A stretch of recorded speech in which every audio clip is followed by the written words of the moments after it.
I'm Dr. Jenny Halperveld and I'm the head of the breast imaging unit at Charlotte Maxeke Hospital here in Parktown, Johannesburg.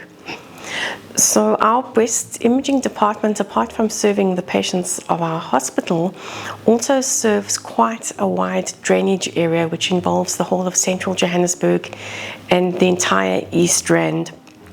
Okay, so when it comes to imaging breasts in male and female patients, so we distinguish between what we call a screening mammogram, which is for a patient who is asymptomatic. That means they don't have any complaints, but they are over the age of 40, and it is recommended that those patients, still according to the World Health Organization, have imaging once a year until 75, and then if you're well enough and fit enough, every 2 years thereafter, because we know that age is an independent risk factor for developing breast cancer.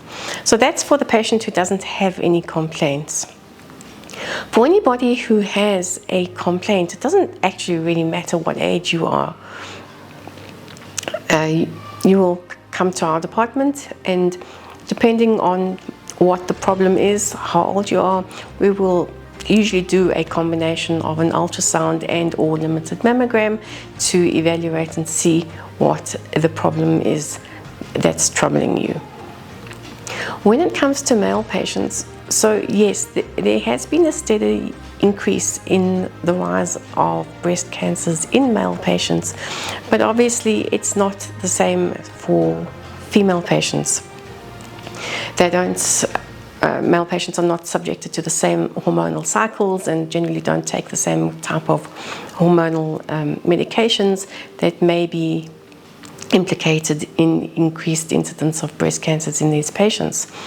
The next level up from doing a basic mammogram is something called a contrast mammogram, which is almost like a CT in a way that we give you the same amount of contrast or iodine dye into your vein like you would be having for a CT scan usually, and then we do a mammogram afterwards, and we can get extra additional information from that study.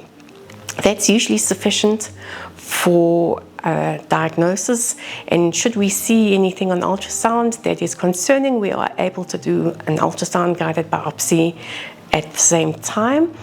Should we only see abnormalities that are identified on the mammogram only and not on the ultrasound, then we have the ability on our mammogram machine to do a biopsy with the mammogram machine guidance of the particular area that is concerning. And that is far and away the majority of all breast abnormalities that need to be investigated.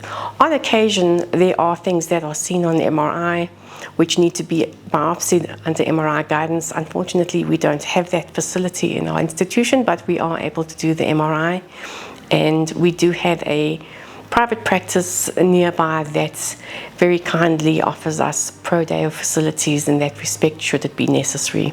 So again, we are in a very fortunate situation that we can provide you a comprehensive service in terms of breast imaging and identifying any breast pathology.